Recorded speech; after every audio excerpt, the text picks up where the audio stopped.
cultura jurídica constitucional brasileira, vinculada a princípios democráticos, desde o Império, afirma sua adesão aos princípios acusatoriais.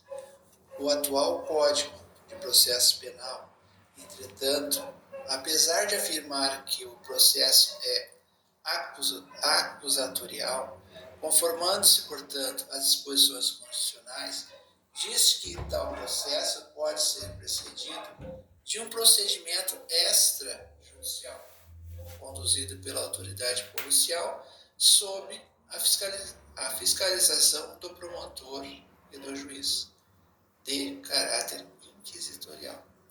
Por outro lado, nossa cultura jurídica também mantém no processo, na fase de instrução, certos procedimentos de caráter inquisitorial.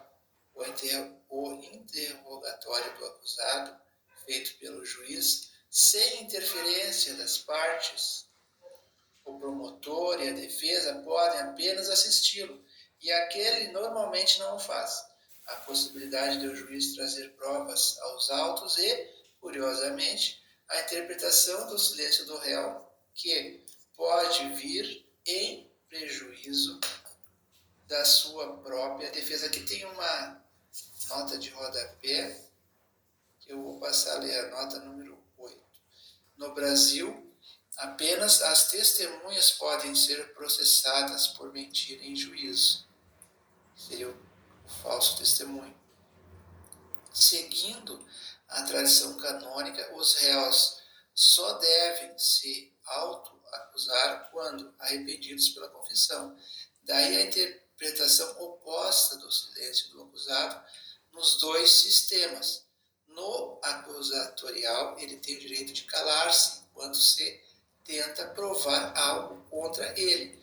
Em nosso sistema, seu silêncio pode vir em prejuízo da sua própria defesa. Esse é o artigo 198 do Código de Processo Penal. Seria interessante verificar como será aplicado o princípio aprovado pela nova Constituição, que garante o direito de o acusado calar-se em face da tradição processual.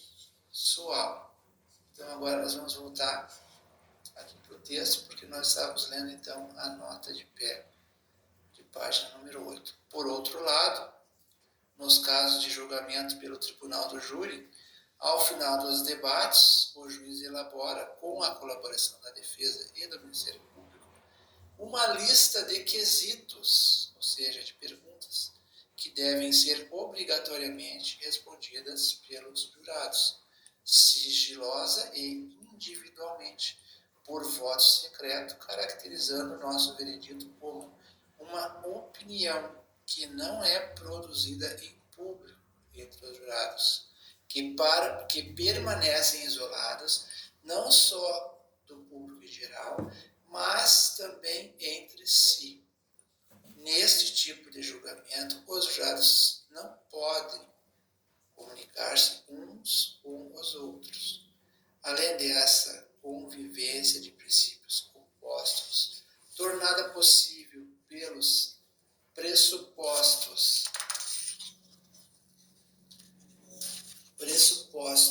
formalistas da dogmática jurídica, outra característica da nossa cultura jurídica é relevante para o entendimento de nossas práticas judiciais e policiais. Como foi dito, a cultura jurídica brasileira segue a tradição da civil law. Tradição essa que se opõe à common law nos sistemas jurídicos ocidentais. Na civil law, a divisão de poderes concebida por Montesquieu e institucionalizada a partir da Revolução Francesa é levada ao pé da letra. O legislativo faz as leis, o executivo executa e o judiciário aplica.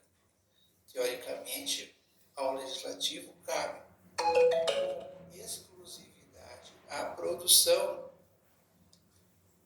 de leis. Ao judiciário cabe apenas aplicá-las, constituindo-se a jurisprudência e um conjunto de interpretações das leis efetuadas pelos tribunais. Essa representação da atividade jurídica do Estado contém o pressuposto de que tal divisão faz-se necessária para que o povo, representado no legislativo, controle os magistrados, tradicionalmente amigos do rei, impedindo abusos de poder.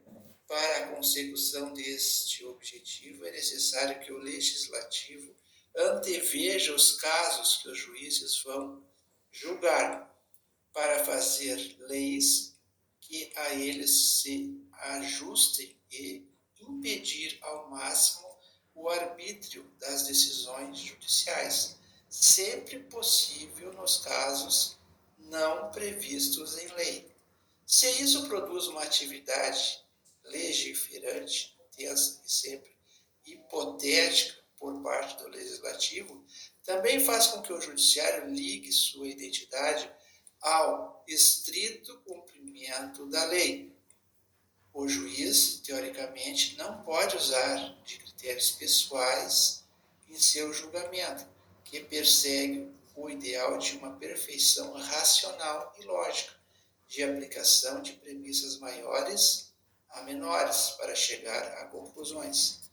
Na prática, tal tradição dissocia a ideia de realidade, verdade, da ideia de lei. Quer dizer, a lei tem um caráter eminentemente normativo, que deve ser de dever ser, e sua aplicação aos casos concretos depende de interpretações que deem conta do caráter contingencial da realidade. É lógico que essa postura legislativa propicia uma postura interpretativa em relação à lei, por parte daqueles encarregados de mantê-la ou aplicá-la, sejam funcionários do Executivo ou do Judiciário.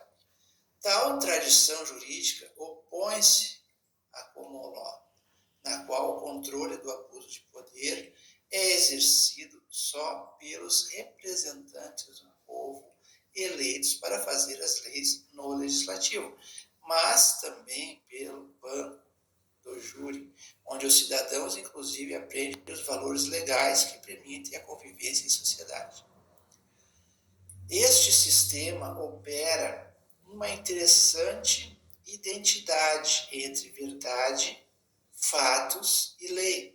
Os jurados, ao final do julgamento, proferem um veredito, isto é, dizem a verdade. Este veredito consiste numa atividade de fazer lei, pois cria precedente que pode ser invocado em outros casos considerados análogos. Essa tradição está tão arraigada na cultura anglo-americana que torna impossível a tradução da expressão a verdade dos fatos. Ou uma coisa é considerada verdadeira e logo é um fato, ou não é um fato porque não é possível tomá-la como verdade. Isso implica contraste agudo com a tradição da civil law, em que as atividades processuais e inquisitoriais visam apurar a verdade dos fatos. A diferença entre as tradições não é despida de consequências práticas. O processo anglo-americano, em especial o americano, é muito cioso do que pode ou não entrar nos autos, para ser considerado pelos jurados ou pelo juiz na apreciação de um caso, tornando-se uma evidência. Eventualmente, fato e prova. Tais fatos, ao final do julgamento, são explicados pelo juiz aos jurados, que irão então dizer a sua verdade sobre eles, num veredito. Essa opinião é produzida publicamente entre os jurados, embora secretamente em relação aos demais membros da sociedade. E a decisão obtida em público faz lei como precedente. Já no processo brasileiro, tudo pode entrar nos autos, inclusive para não cercear o direito constitucional do réu à ampla defesa. Em compensação, o juiz aprecia livremente as provas dos autos e forma seu livre convencimento orientado pelo princípio da verdade real, expresso em sua sentença. Nos casos de júri, os jurados respondem individualmente e por voto secreto diante do juiz e dos representantes das partes aos quesitos e não precisam justificar sua decisão nem mesmo entre eles.